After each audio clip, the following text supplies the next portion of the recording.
This is Marcus Gibbs, Mr. Marcus Gibbs, formerly Chocolate Boy Wonder, and you're watching FrontRowFanatics.com, and I'll be all up in that thing like boom, pow, pow!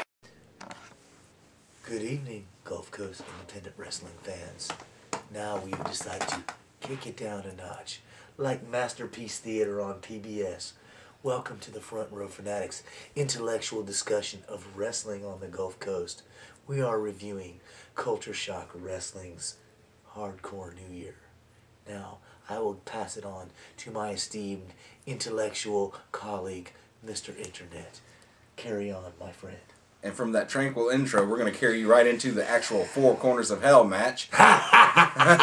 Where your participants were Mr. Marcus Gibbs, Alexander York, who got the spot from Sugar Daddy. Absolutely. And also it was Dynamite Doug and DJ Durst. And in the end, the last two people in the ring were Marcus and Alexander York. And Marcus made Alexander York tap out via the Sandman Clutch. Yes, that was a interesting combination of individuals in this Four Corners of Hell, especially with the introduction of the aristocratic assassin Alexander York, who was the high bidder for Sugar Daddy Shane Daniels' spot in this match, with the winner, Marcus Gibbs, receiving the heavyweight title shot later on in the show. Now, first I've got to say there was no boom boom bitches for Dynamite Doug. He was one and done, toast, hit the West Coast, see you later, bye, bing bang boom, you know. DJ Durst, he is a veteran of these types of hardcore matches and was bleeding and going all out into the various types of mayhem and victim of a cheese grater, I believe. Oh, absolutely. Yeah, that's what made that little on his forehead there, you know. The aristocratic assassin bled quite a bit there too from the results of several sorts of insane inflictions of pain and hardcore mayhem in this match.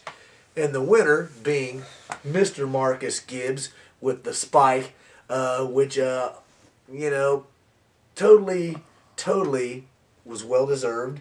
This match was intriguing, especially after it got down to the final two participants. Stop looking at that damn video game. We're supposed to be doing a show here. See what kind of partners I got to work with. Good God. Something. I'm not talking about you, sweetheart. I'm talking about this guy right here, man. Somebody, what, do I got to call Action Labor Manpower or something to get a new partner here for the show? My God. I work cheaper than Action Labor. Oh, damn. Okay, well, then I'm not going to get rid of you. Anyway. Well, one thing I did want to point out, you made a point of this when we first talked about this. A lot of these guys, this was their first time in the Four Corners of Hell match. Mr. Marcus Gibbs and Dynamite Doug. So, and I'm not sure about Alexander York. Yes, the only veteran of this match was DJ Durst. Right. And he's always in every hardcore, bloodthirsty, violent match there in CSW. So, you know, he's one tough son of a bitch, but after all was said and done, scrapping, violence, mayhem, blood, nails, keyboards to the head, barbed wire, muffin pans, cookie pans, Whataburger, bread trays, stop signs, you name it, they had it. Your winner was Mr. Marcus Gibbs. And with that win, it put him in the match against BTY for the CSW Unified Championship. One thing I did wanted to say, I noticed that, you know, for such a brutal match where people, like you said, were getting hit with keyboards and barbed wire, it just seemed unique that Marcus won with a submission move, the Sandman Clutch. Absolutely. And also, you know, CSW catches a bad rap sometimes for too much hardcore stuff.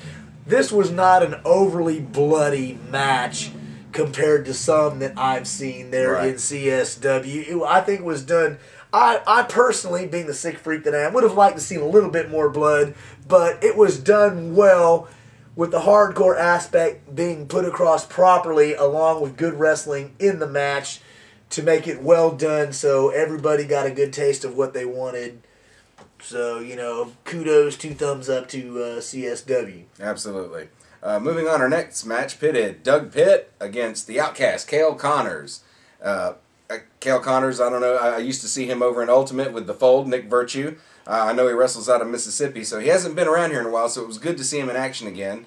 And I actually had a phone call during this match, so I'm going to kick it over to you and to give the results. I have it here that Doug Pitt defeated Cale Connors with a roll-up. Yes, he did. This was this match, in my personal opinion, though I like both wrestlers involved, went a little long. You know, it was a definite clash of styles to me that didn't quite mesh well. Doug Pitt, I watch him on a regular basis in various promotions, definite up-and-coming young star. I like Cale Connors a lot, too. Yes. You know, I've seen him in a few other promotions. I've seen him in CSW before. I've seen him over in New Heights.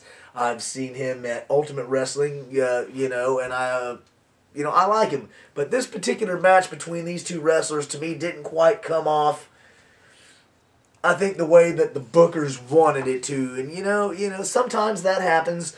Taking nothing away from Cale Connors or pure Doug Pitt, they both went out there and gave it their all for the match to entertain the fans. But to me, this was the one match that kind of just didn't have that bloodthirsty psycho House of Hardcore rabid enthusiasm with the crowd. It kind of, you know, up and down and up. Right, and especially down following the Four Corners of Hell match. Right, man, that's a difficult spot to be in after that particular match. I myself, if I was the booker, probably would have put that before the Four Corners of Hell, because it's hard when you have to come after a match of that magnitude and try and do something that's going to engage the fans' attention and get their enthusiasm and keep it going. Right. You know, after the violence and mayhem of Four Corners of Hell, but. You know, a good match, not a great match. The one bright spot I did see is I like the psychology of Cale Connors. I did catch the first few minutes. You know, of course, Doug Pitt, very fast, very athletic. Cale Connors didn't let him speed up the match. He slowed it down to his pace. Right. But like you said, it just there was something not meshing well with that match, and it's not a dig on either guy. Absolutely. Both guys are tremendous wrestlers. I enjoy watching both of them. But like I said, your winner of the match was Doug Pitt. And it, you know, bing, bang, boom, what can you say? Did not get the greatest of a response from the crowd.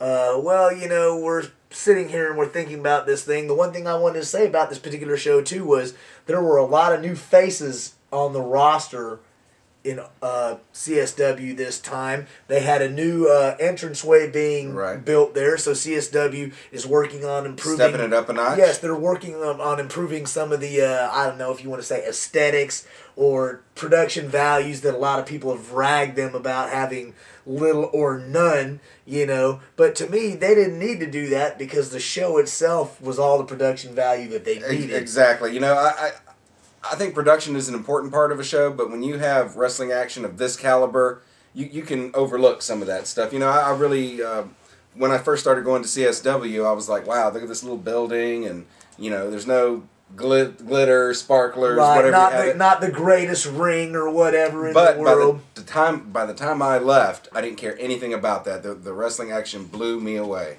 And it's like I said, I tried. I had to almost beg Alexandra Page to come to CSW because all she had heard was the hardcore crap and didn't want to see the blood and guts and all that. But once I got her to come along with Mr. Internet, she's hooked. CSW is one of my... it is my favorite place to go watch wrestling.